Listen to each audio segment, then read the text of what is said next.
Even had those basement tapes, which was them jamming with Dylan in 68, and I think there were some more later, that hundreds of thousands of people got copies of. I mean, it was almost like a hit record. So many people got all those basement tapes, which eventually the band would put out their own album, The Band, in Music from the Big Pink in 1968, and that was a huge, huge record, and so many people were influenced by that record. In fact, George Harrison went and jammed with the band for a while in Woodstock, and I think it may have changed him a little bit as a songwriter, although he was certainly on the right track. But Dylan toured with them on the Judas tour when Dylan played electric guitar. They were his backing band. They had backed Ronnie Hawkins. Yeah, Dylan. That's who he's talking about. Dylan, you son of a bitch. You plugged in. They were backing Ronnie Hawkins from, I think it was 58 to 63, and just a really strange combination of guys. I'm trying to think, was Robbie from Canada? Yes. Yeah. Most of those guys were. The Levon Helms from Arkansas, and it's a strange story the way they all congealed together in Hawkins band, or Ronnie Hawkins band, and then became the band after Dylan. Levon Helms, by the way, left the Dylan tour because he was so sick of being booed. Because when Dylan played electric, people would boo. You know, like at the famous Rhode Island Folk Festival. That's right. They wanted him to be a folk singer. Yeah, he played a round of folk songs, and then they brought out the electric guitars, and they booed him. That's so weird. Someone yelled, "Judas!" Get over yourself. Shut up. Take another hit of acid. Jeez. But Robbie, over the years, took a lot of criticism for getting too much credit for the band's music, because he did get the great bulk of the writing credit. But Robbie, he did write most of the songs. And the thing that I hate about him being painted as the asshole all the time is that he was not a great singer. So he wrote the songs for Levon Helm, Richard Manuel, and Rick Danko. How many people, I think of how many prolific writers are in bands who don't write the songs for themselves. I mean, that's pretty unusual. Right? Here's Levon. Isn't he perfect for this? Yeah. I pulled into Nazareth, was feeling about half-past dead. I just need some place where I can lay my head. Hey, mister, can you tell me where a man might... Now, this song belongs in the Hall of Fame, doesn't it? I mean, this is really one of the tip-top... I'm sure it probably is. I mean, they have 4 Hall of Fame type songs. I thought it was Annie, by the way. Well, that's how I sing it to my daughter. Seriously. The Night They Drove Old Dixie Down was the only song that was a hit record, and I believe it was Joan Baez that had the hit. Oh, really? Yeah, Joan Baez put it out as a single in 1978. Yeah, I do too. Just so much cavalry came and tore up the tracks again. I like the versions from the Last Waltz. I do too. They sound so good live. Mm-hmm. Well, plus they have the brass and the staple singers for the weight. Yeah, the staple singers version is pretty cool. So good. The cool people knew who made the Staples was. We were just watching Robbie do an interview and talking about this song and where it came from. Was it his uncle, Trudy, that he said? Talking about the self-arise again, and this was kind of his response to it. Right. That they drove it. Yeah. And also that he had come there from Canada to visit Levon's uncle. And Levon's uncle, that's right. And he's like... I didn't know that you couldn't go to the same, like that was whites only and that kind of stuff. Really shocked him. He'd never heard of that before because he's from Canada. That's what Levon's uncle said. The sell the raz again. Right. Well, don't be afraid to pay attention in school. What kind of education system they have up there? He was into guitars. Remember, he was talking about when he was a kid, and that's all he wanted to do was play guitar. In that interview. Well, there is no blueprint for the band. It's just such a unique confluence of talent, and it is sad that they didn't get more writing credit because they did unique and really interesting things with those songs, and they were kind of they were bigger than a 5-piece. They sounded bigger than a 5-piece. In fact, the last time I can recall seeing them, Trudy, we saw them at Woodstock. Oh, in that's 99. right. Yeah, with Gary Graff. Oh my God. And I remember that was one of the bands that I really wanted to see, and I was like, I can't believe for all the shit going on here, I'm standing in front of the band. I never thought it would happen because there were so many bands, and they were on the B stage, which still had a good crowd. Yeah, and it had rained like a mofo. Oh, man, it was muddy. There were mud people everywhere, and if you got in the way of the mud people, you would become a mud person. You just got engulfed. Was this 99 or 94? 99, 94, okay. 94. You said 99.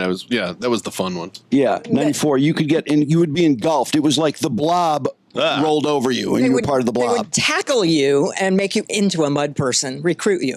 And then nobody seemed to reject being a mud person. Once you were a mud person, you became part of the mob. Succumb to that, yeah. So they were around. You had to be a little concerned. And don't forget the naked guy who came up. We have a picture of our arms around this guy who's naked. Yes. And somebody did body art around his penis. And he it was also seemed perfectly normal. He had an abnormly pink wiener? Yeah, he did. He did. He was a Prince Harry. Does this bring back memories here? Where are you at? Can you find yourself in that crowd? Wow. We're on the right-hand side, I believe.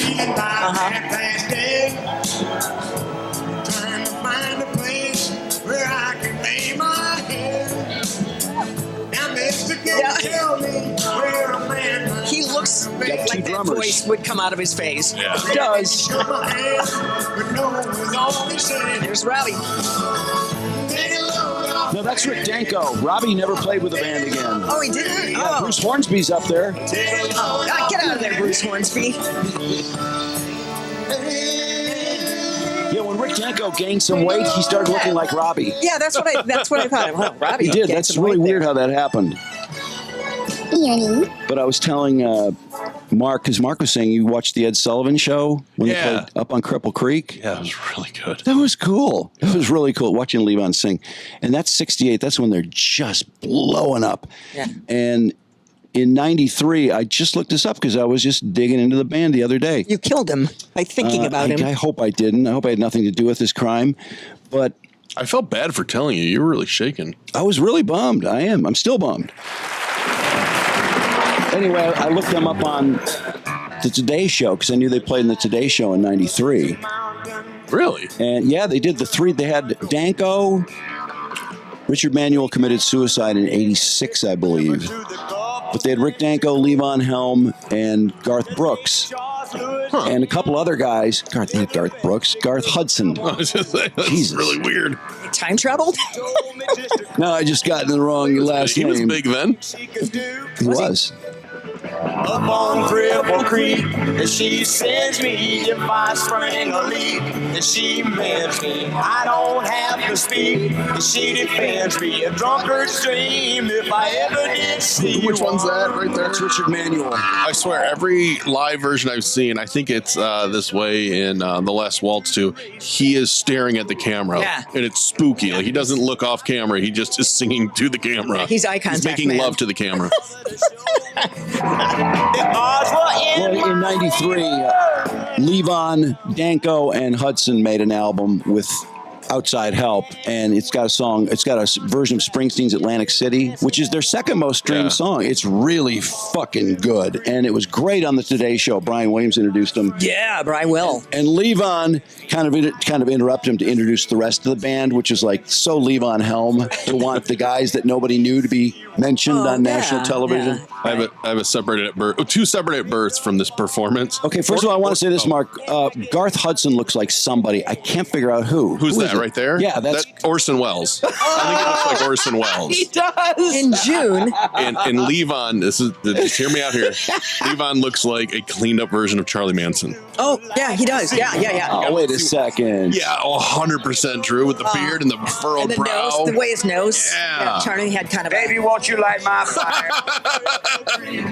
Boy, look, it's just weird seeing them so Robbie Robertson. young. Yeah. Everything's ahead of them. looks like Gomez Adams. Why don't you guys stop separating people at birth? You're ruining the band.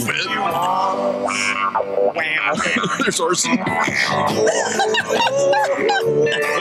French. Cripple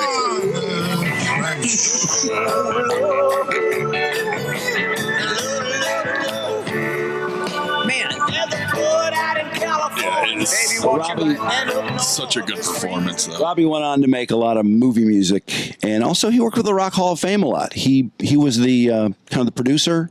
Oh, when really? Paul Schaefer wasn't, Really? or with Paul Schaefer a couple times. Yeah, you'll see him in a lot of the jams from the Rock and Roll Hall of Fame. Yeah. And great guitar player. And he had a solo Remember him calypso from note. our great interview in April of 2020 with Robbie Robertson. Back then, he had a for the great documentary. time. He had a great time. I know. I asked him. I think I kind of insisted that he had a great time at the end, and he's a really nerdy guy. I think he took it okay, though. I think. Do you remember this solo song? Oh my God. Broad imagination, you fog the mind, you stir the soul. Do you remember this, Drew? I think I do, actually. It sounds familiar. Soft. What year is this? 87, I believe. 88. Yeah, I think he had a comeback of sorts. I'm trying to think who he was Yeah, we working with, like played Ry this. Cooder or somebody. Somewhere down the crazy river. Nice comeback! Catch the blue train, Here's the hook. places never been before. Look for me, somewhere down the crazy river.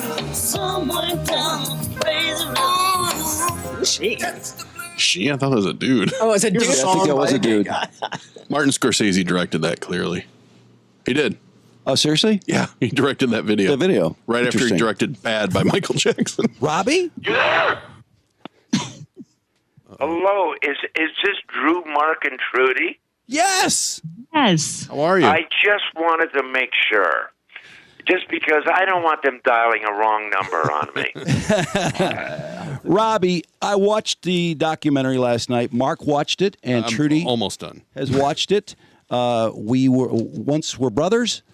Oh my God, I loved it, and I watch these kind of documentaries all the time. It was just, I don't know, I was completely entranced. I just loved it. I mean, it's a very complex story, but I was really glad to hear your story about the band. Well, it was completely inspired by my book, Testimony, and it is, me telling the story. Unfortunately, three of my brothers from the brotherhood of the band have passed away, and so I just felt this need to tell the story, but I can only tell it from my perspective, So anyway, after I wrote the book, and people came to me and said, we want to make a movie based on this book, I said, well, there's going to be a bottom line here. You got to do it great. And of course, that's what everybody hopes for. But the director, you only have Martin the director Scorsese, so. and the team that we put together, they did such an extraordinary job. Robbie, getting hooked up with Martin Scorsese was not a bad thing for you. Between The Last Waltz and this documentary and all the how many Martin Scorsese movies have you scored? I mean, that's a nice little connection for both of you.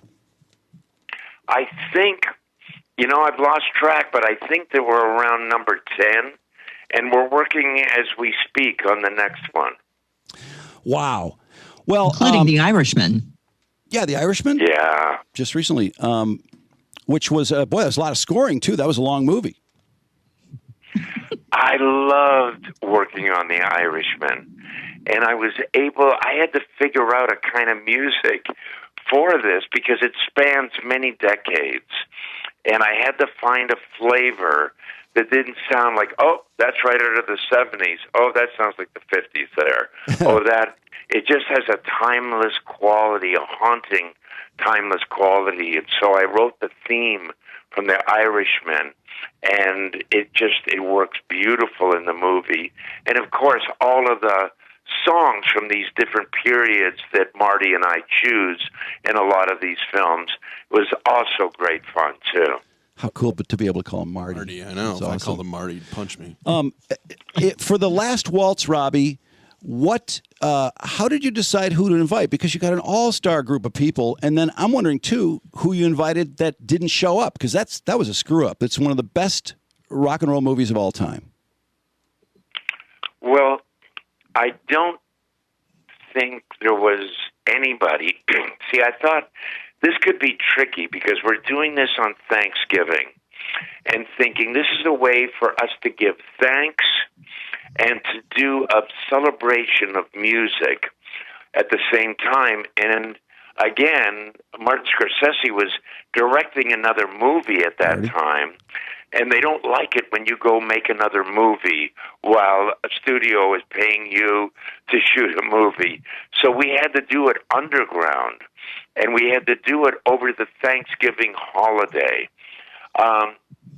So it was a tricky, a very tricky thing for the word not to get out, and to invite all of these amazing artists to come and celebrate with us at the same time.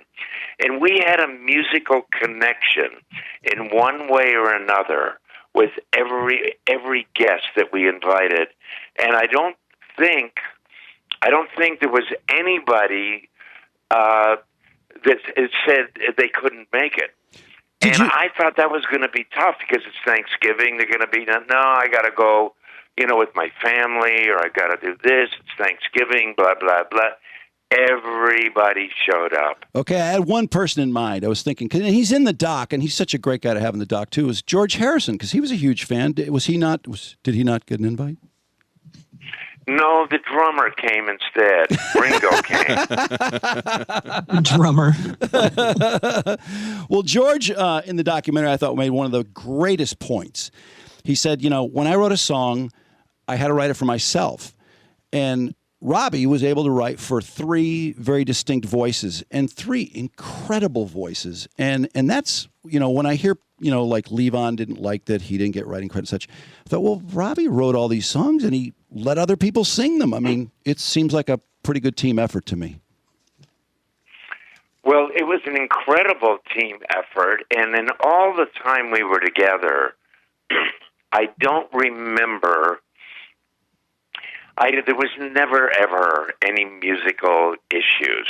Everybody was just, we were in heaven working together.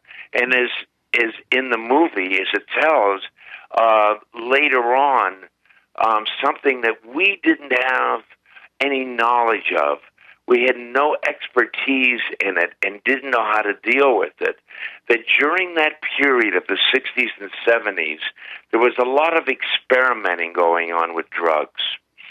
And in that experimenting, it started out as everybody just having a good time. Later on, that light got darker and darker and darker, and a thing called addiction set in. And for some of us, we're like, okay, that was kind of fun. I'm done. And then for someone else, it was like, I'm not done. And I don't know how to be done. It was like, what? And so that thing that happened, and not just within the band, this was a very common thing throughout music of that period. And a lot of people died. And a lot of people didn't know how to deal with it. And consequently, some of the greatest music makers that we were like cheated away from what they could have done still. Jimi Hendrix, it's heartbreaking to think, that guy died at 27. Robbie, in letting these other guys sing, when you wrote The Wait, for example, which is number 41 on Rolling Stone's list of the greatest rock songs of all time, and the Music Cares version, by the way, with Ringo and I think it's moving up that list these days. It's with a bullet. It's got to have a bullet at 41. It's such a great song, and the Music Cares version has been streamed millions and millions of times, and I love it. But when you wrote The Wait, and you wrote The Night They Drove Old Dixie Down, and some of these fabulous songs, did you ever go, this one's, I got to sing this? Well, I sang all of them. I sang all of them to the other guys, and many, many times over the years, they would say, oh, no, you have to sing this one. And I was like, that's not the way this works. The way this works is you are the actors. You are the guys playing the characters that I'm writing about. I am the author and the director. And I am writing these things specifically for individuals to play that character and to use their voices. And so it was casting on my part. And every one of those songs, I knew who was going to sing it while I was writing it. And I was writing it purposely for that person to sing it. That seems very odd. I mean, most artists want to sing themselves. They like being the front man. They like it. It's almost like you don't have. They weren't in the band. This was a different. This was a different group than any other group ever in the world. And because of this, the way that we were putting together this package, and I was a big admiration. I had a tremendous admiration for some great film directors, and they used a lot of the same actors in all of their movies. Just be a different story, same actors. That's what I was doing. And while I was doing that, Garth Hudson would be scoring these unusual sounds behind them. And so everybody was playing a part in the way that this particular formula worked. And it was definitely inspired by a theater group or especially filmmakers. I like the story in the documentary where, you're with Dylan, you get booed all the time. When you finally get away from that, you had a little bit of stage fright, so you needed the hypnotist to, hypnotize you. And I wonder, how many people come up to you today and just go, grow, and see if it works still? Yeah, does it work? Grow. That has happened a few times. Grow. I've even said it to myself on occasion.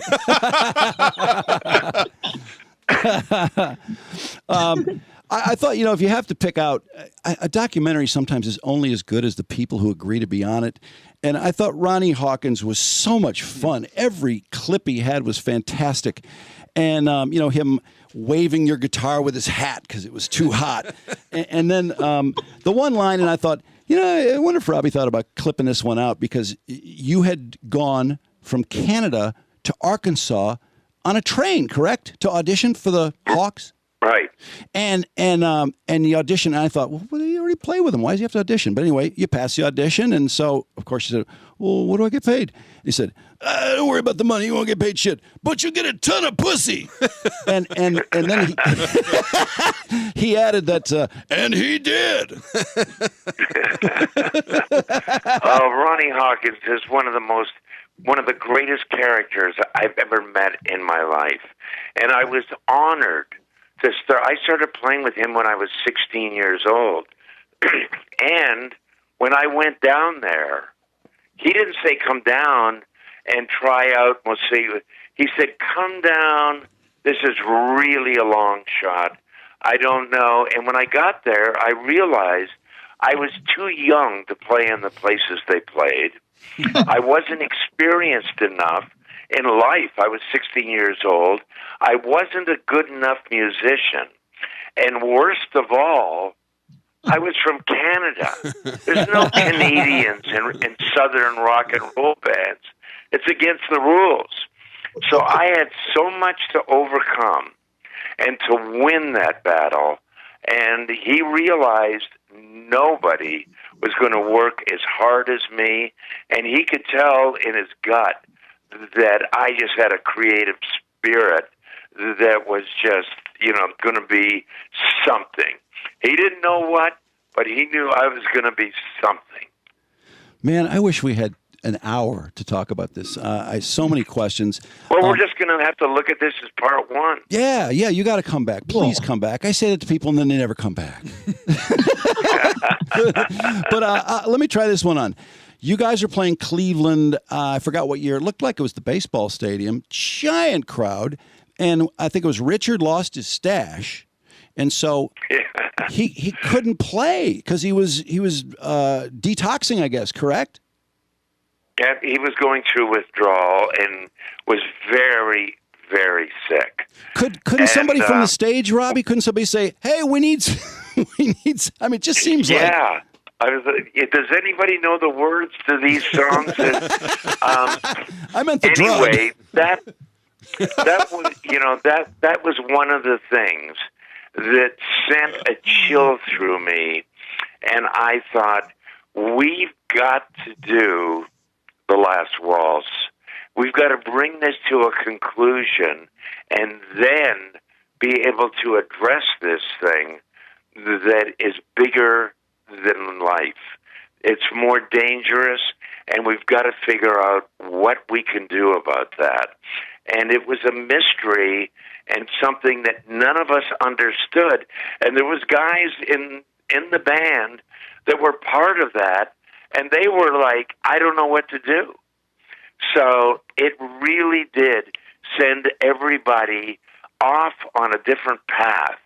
And we couldn't quite relate the same way again. And the idea after the Last Waltz was we were going to come back together and do and make music better than we ever had. And like I say in the film, it seemed to me like everybody forgot to come back. And as Levon says, we were off on doing all kinds of different things, so much so that I don't think it was possible for us to come back. Oh, man. Robbie, why did it take David Geffen to help you realize that Woodstock was not the best, most exciting place to live in America? Why were you stuck there for so long? Because he was quite blatant about it, for one thing. And we had spent, when we went to Woodstock, it was a charming little art colony. And we were up there, and Bob Dylan was there, and Albert Grossman, our manager, was up there. And we had seclusion and privacy. And we made the basement tapes.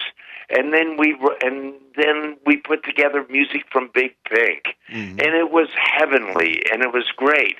But after the Woodstock Festival, things changed a lot. And it became a drug haven.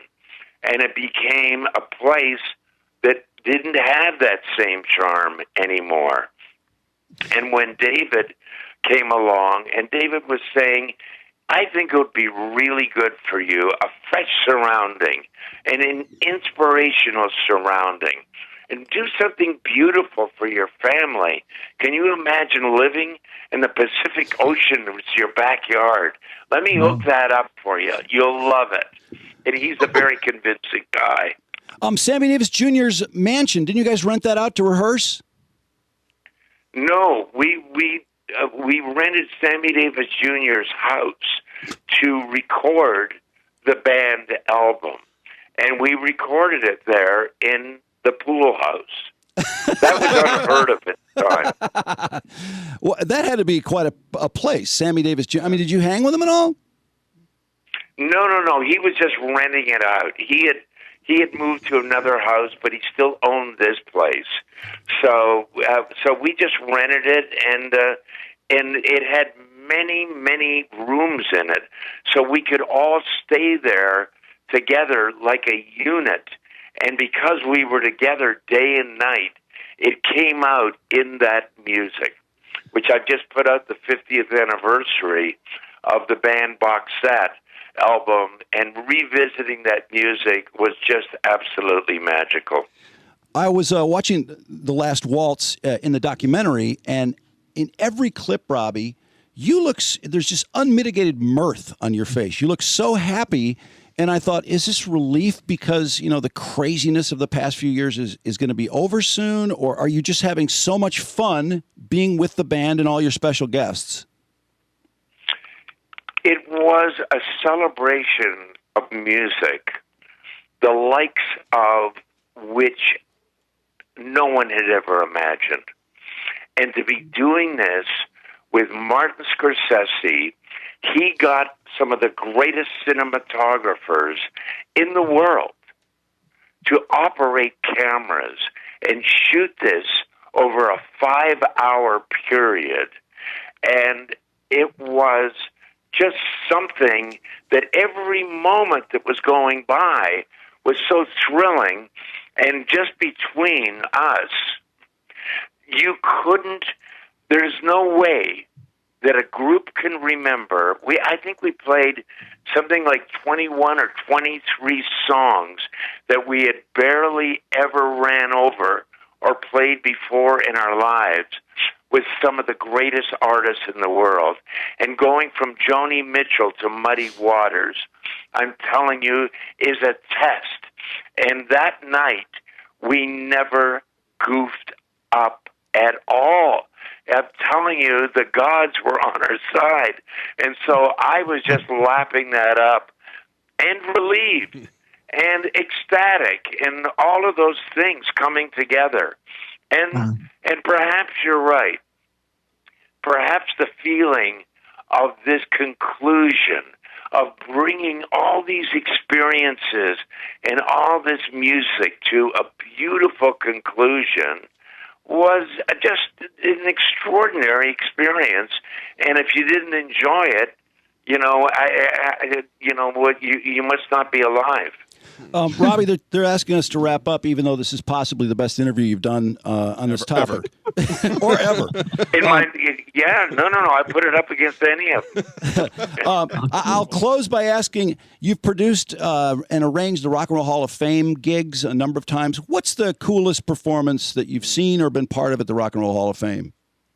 That's a great question. I got to say, that is a phenomenal question. That's a very tricky question. But you know who? I just saw a piece of it recently again, but I got to say Prince was outstanding. Oh wow! With Tom Petty and While My Guitar That's Gently right. Weeps? Yeah. And he played My Guitar Gently Weeps. That's great. And wow, he was just a ridiculous amount of talent in one little package. That was so cool. Robbie, I had so much fun watching the documentary. I have the book, and what a great honor to talk to you, and I hope things are going great for you. Oh, I really appreciate that. Thank you, and same to you. And please remember this when it's time for part 2, because we want more. Okay. Thanks, Robbie. We're going to write that down. Please do.